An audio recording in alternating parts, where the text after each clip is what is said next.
충만한 은혜 내려주실 줄로 믿습니다. 여러분, 지리산 삼도봉을 올라가 본 분 계십니까? 저는 3번 올라가 봤습니다. 삼도봉은 전라남도, 전라북도, 경상남도가 함께 만나는 봉우리라고 해서 붙여진 이름입니다. 이곳에서는 전라남도의 동북쪽 끝 지점이 전라북도 그리고 경상남도의 시작점이 되는 재미있는 곳입니다. 오늘 본문에 나오는 길갈이라는 장소도 아주 흥미로운 곳입니다. 이스라엘 백성들에게 시작과 끝을 동시에 의미하기 때문입니다. 이곳에서 한 시대가 끝이 나고 새 시대가 열립니다. 길갈에서 과거는 떠나가고 새로운 미래가 시작이 됩니다.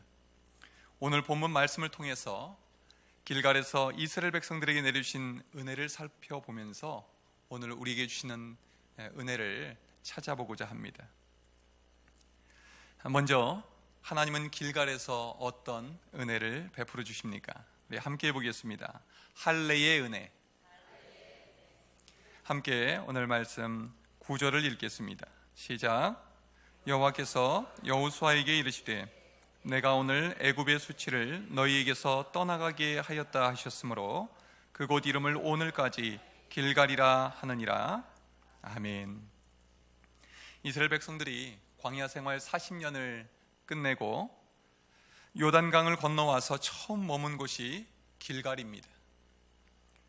하나님께서 가나안 땅에 들어와서 길갈이라는 곳에서 제일 먼저 하게 하신 일은 바로 할례를 통해서 애굽의 수치가 떠나가게 하신 것이었습니다. 애굽의 수치는 무엇을 말합니까? 먼저는 이스라엘 백성들이 애굽에서 종살이했던 그 수치스러운 과거를 말합니다.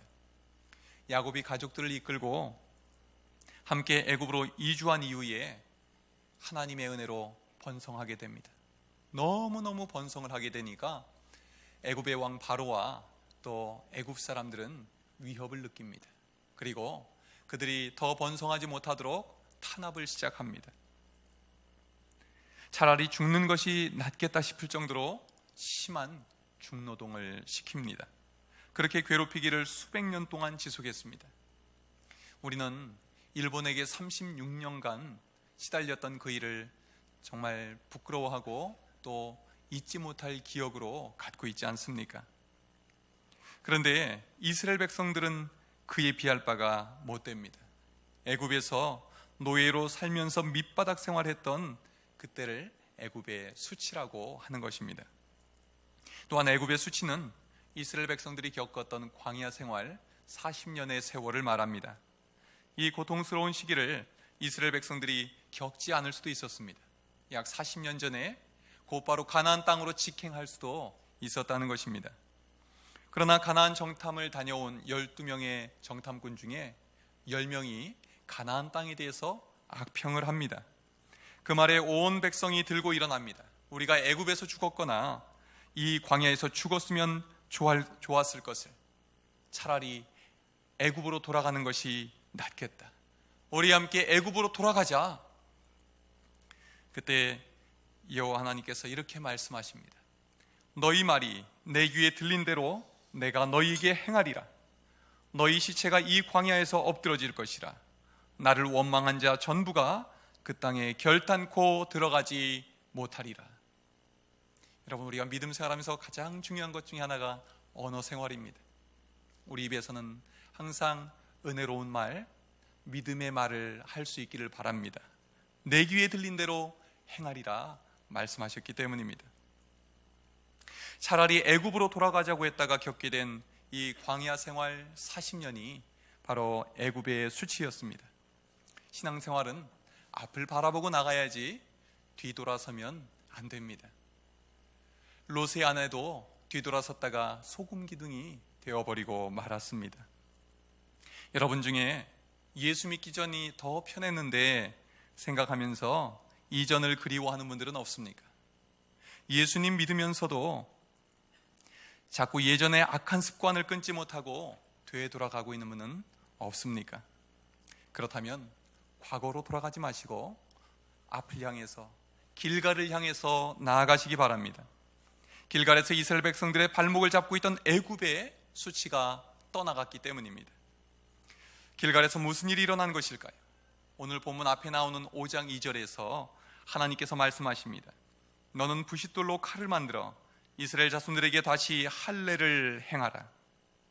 할례는 하나님과 약속을 지키면서 언약 백성으로 살겠다는 표시입니다. 불순종한 이스라엘 백성들은 광야 생활 중에 더 이상 할례를 받을 수 없었습니다. 그러나 이제 불순종했던 세대는 다 죽고 새로운 세대가 요단강을 건너와서 지금 길갈에 머물고 있는 것입니다. 하나님은 이들과 새로운 언약을 맺기 원하셨습니다. 하나님께서 허락하신 땅에서 하나님의 백성답게 살기를 바라셨던 것입니다. 그러나 이 말씀은 절대 믿음이 없이는 절대로 순종할 수 없는 말씀이었습니다. 왜 그렇습니까? 지금 이스라엘 백성들은 가나안 땅에 들어와서 바로 앞에 있는 여리고 사람들과 전쟁을 앞두고 있기 때문입니다. 남자들이 할례를 받으면 어떻게 될까요? 할례를 요즘 말로 표현하면 남자들이 포경수술하는 것을 의미합니다. 포경수술 받으면 움직이기도 어렵고 걷기도 힘듭니다. 다 나으려면 요즘 기술이 좋아졌다고 하지만 일주일, 2주일은 걸리죠. 이 옛날에 부싯돌로 그렇게 행했다고 하면 3, 4주는 좋게 걸렸을 것입니다. 그러므로 적진 앞에서 이스라엘 남자들이 다 할례를 받는다는 것은 싸울 수 없는 상태가 되는 것을 말합니다. 적들이 쳐들어오면 꼼짝없이 그 자리에서 죽임당할 수밖에 없는 상황입니다. 그러므로 이 당시에 할례를 받는 것은 죽음을 각오해야만 가능한 일이었습니다. 하나님은 이렇게 절박한 상황에서 왜 할례를 명하신 것일까요? 하나님은 이스라엘 백성들이 믿음의 첫 단추를 제대로 채우기를 바라셨던 것입니다. 하나님이 주신 땅에서 하나님만 믿고 하나님만 의지하고 살아가기를 바라셨던 것입니다. 이스라엘 백성들은 모두 이 말씀에 순종하여 할례를 받았습니다. 할례를 받는 것은 이렇게 믿음의 고백을 하는 것과 같습니다. 하나님, 나는 이제 죽은 목숨입니다. 하나님만 믿고 의지합니다. 우리의 생명도 하나님께 맡겨드립니다. 우리의 전쟁도 하나님께 맡겨드립니다. 우리의 모든 것을 다 맡겨드립니다. 하나님 뜻대로 행하여 주시옵소서. 길갈에서 이스라엘 백성들이 할례를 받을 때 남성들의 포피만 잘라내 버린 것이 아니었습니다. 광야에서 하나님께 불순종하면서 살아가던 그 마음까지 잘라내 버린 것입니다. 이스라엘 백성들은 믿음으로 순종하며 살겠다는 믿음의 표시를 그 몸에 갖게 된 것입니다. 길갈에서 하나님은 애굽의 수치가 떠나가게 하셨습니다. 길갈에서 비로소 애굽에서 종살이하던 그 사고와 습성을 버렸습니다. 하나님께 불순종하고 원망하던 광야의 습성도 버렸습니다. 우리가 제대로 신앙생활 하려면 애굽의 수치가 떠나가야 합니다. 아직 우리의 발목을 잡고 있는 애굽의 수치는 무엇입니까? 아직도 내 안에 도사리고 있는 악한 생각들, 내 힘으로는 도저히 끊어버릴 수 없는 죄악들은 무엇이 있습니까?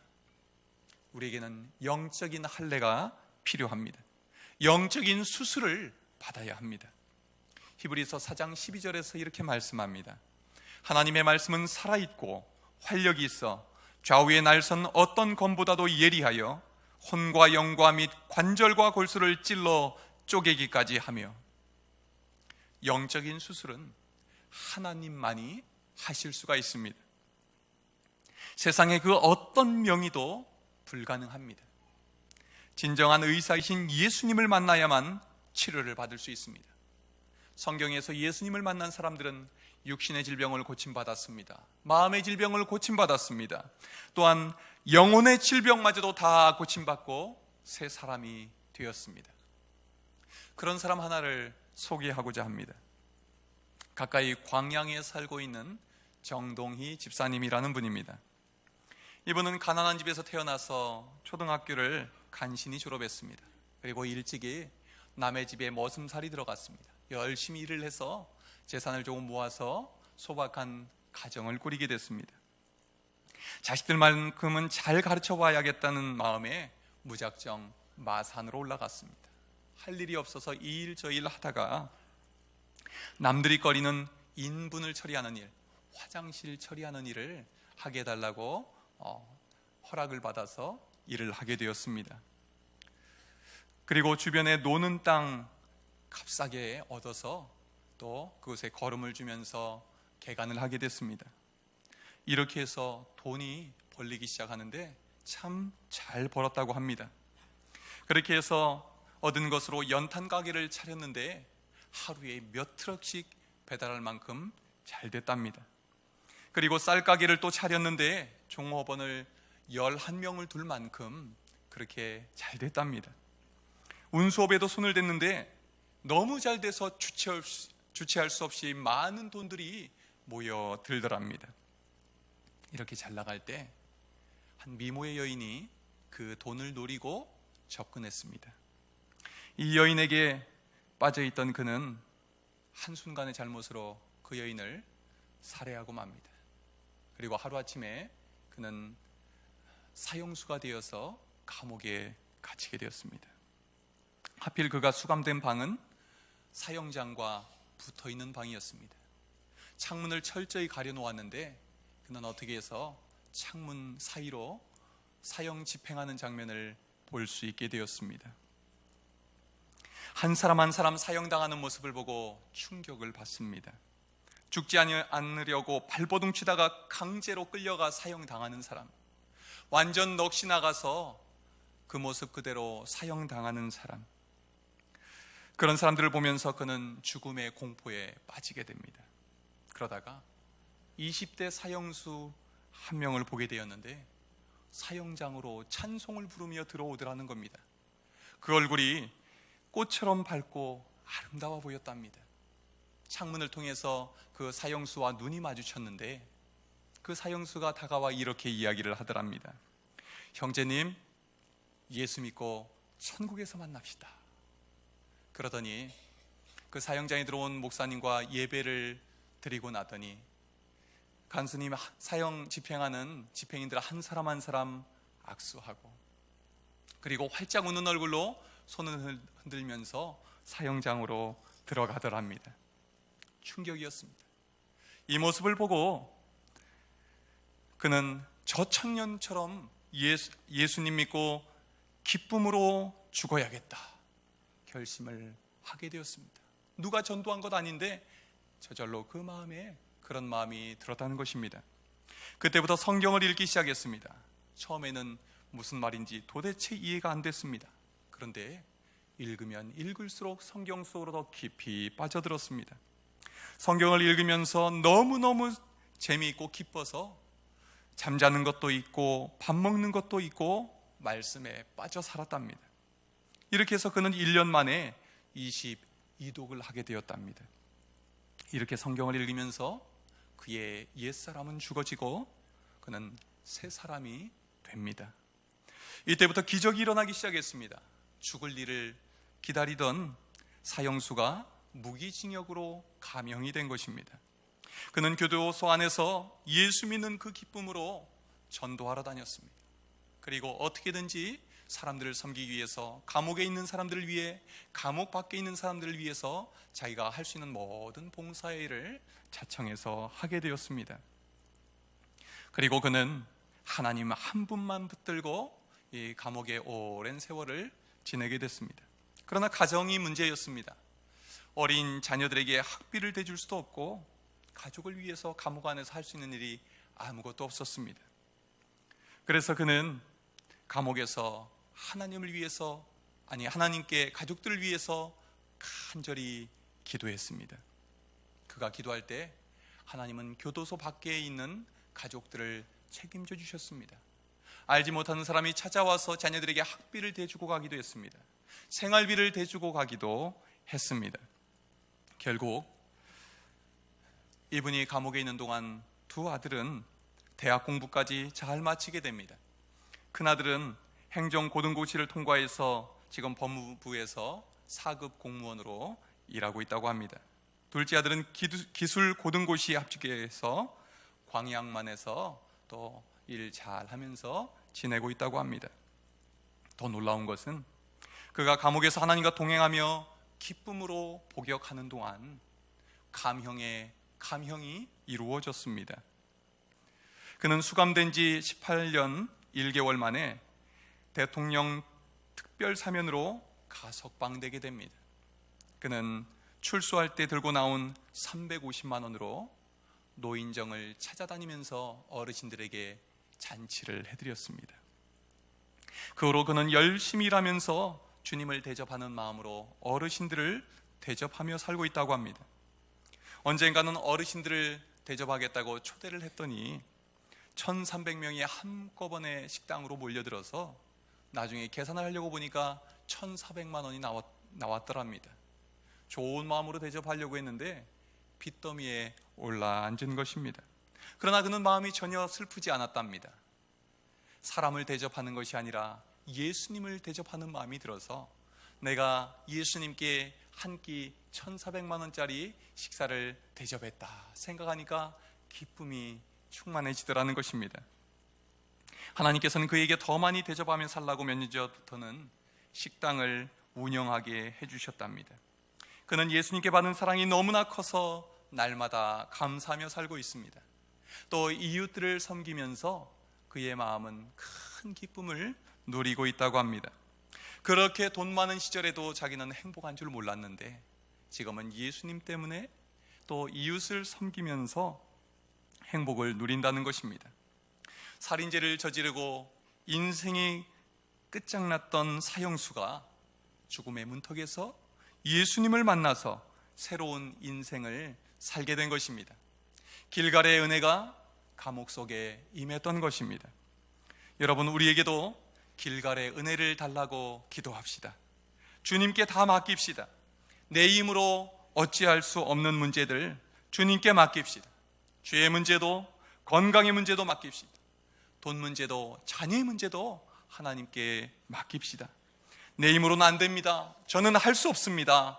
저를 새롭게 하여 주시옵소서. 길갈의 은혜를 우리에게 주시도록 간절히 부르짖어 기도할 수 있기를 바랍니다. 나를 사로잡고 있는 애굽의 수치는 떠나가게 하시고 새 사람이 되는 놀라운 은혜를 우리에게 부어주실 줄로 믿습니다. 하나님께서 이스라엘 백성들에게 할례의 은혜를 베푸신 후에 또 어떤 은혜를 내려주십니까? 함께 해보겠습니다. 유월절의 은혜 10절 11절 함께 읽겠습니다. 시작. 또 이스라엘 자손들이 길갈에 진쳤고 그달 14일 저녁에는 여리고 평지에서 유월절을 지켰으며 유월절 이튿날에 그 땅의 소산물을 먹되 그날에 무교병과 볶은 곡식을 먹었더라. 아멘. 이스라엘 백성들은 할례를 받은 후 여리고 평지에서 첫 유월절을 지키게 됩니다. 하나님께서 은혜의 언약으로 다시 불러주심에 감사하면서 유월절을 지키게 된 것입니다.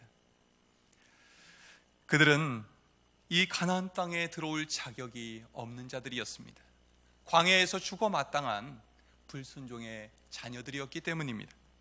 그러나 하나님은 오래 참아주셨습니다. 결국 그들을 적과 꿀이 흐르는 땅으로 불러주셨습니다.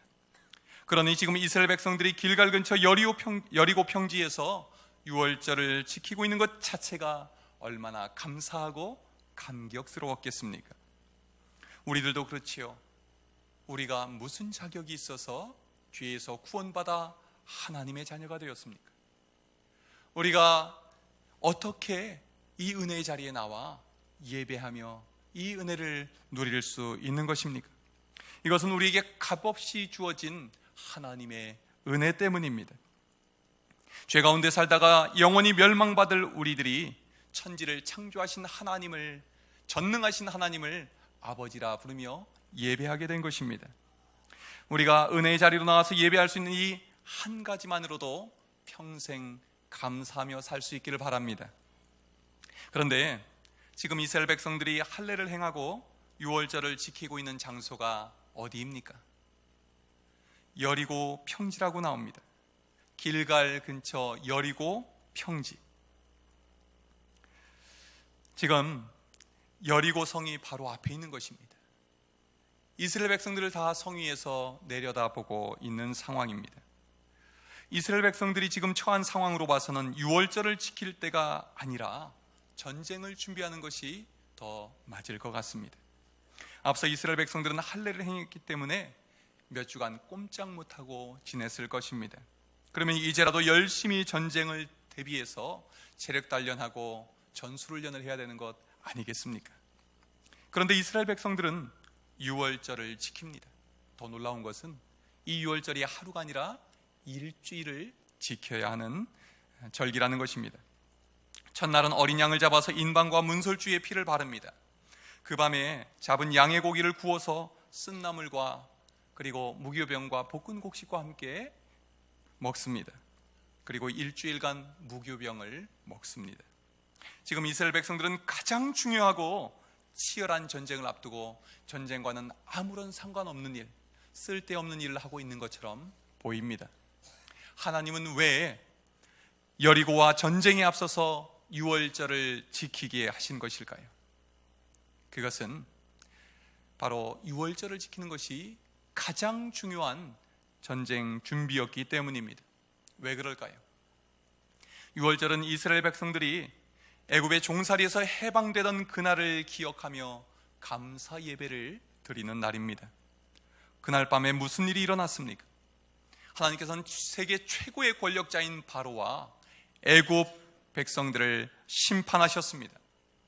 이스라엘 백성들은 하나님의 말씀을 따라 양을 잡아 문설주와 인방에 발랐습니다. 그 밤에 여호와께서 애굽 사람들에게 재앙을 내리려고 지나가실 때에 문에 피가 발려 있으면 지나가셨습니다. 그 집에 내릴 심판이 지나간 것입니다. 그러나 하나님의 말씀에 순종하지 않은 자의 집에는 바로의 집으로부터 모든 자의 집에 심판이 임했습니다.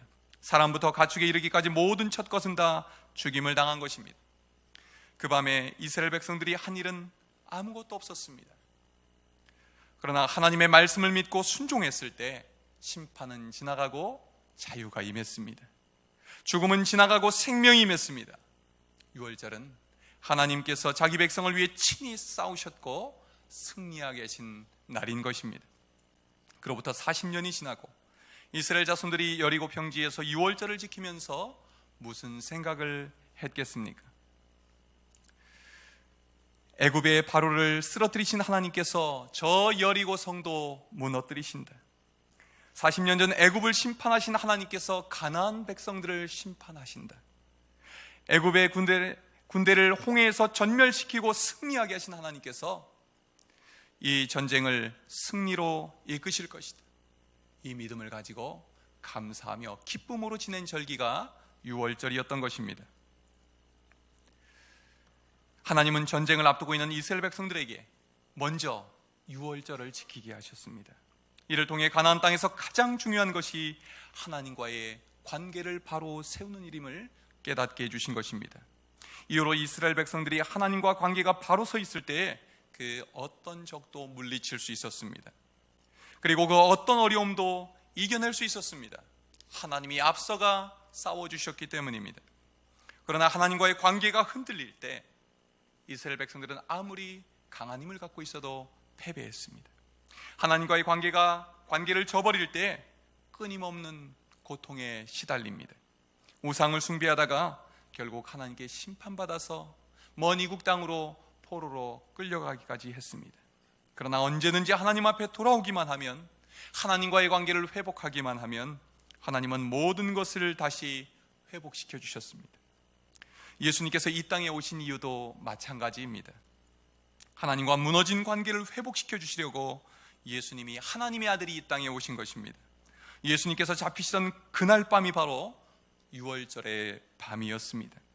예수님이 십자가에 달려 죽으신 그날이 바로 유월절이었습니다.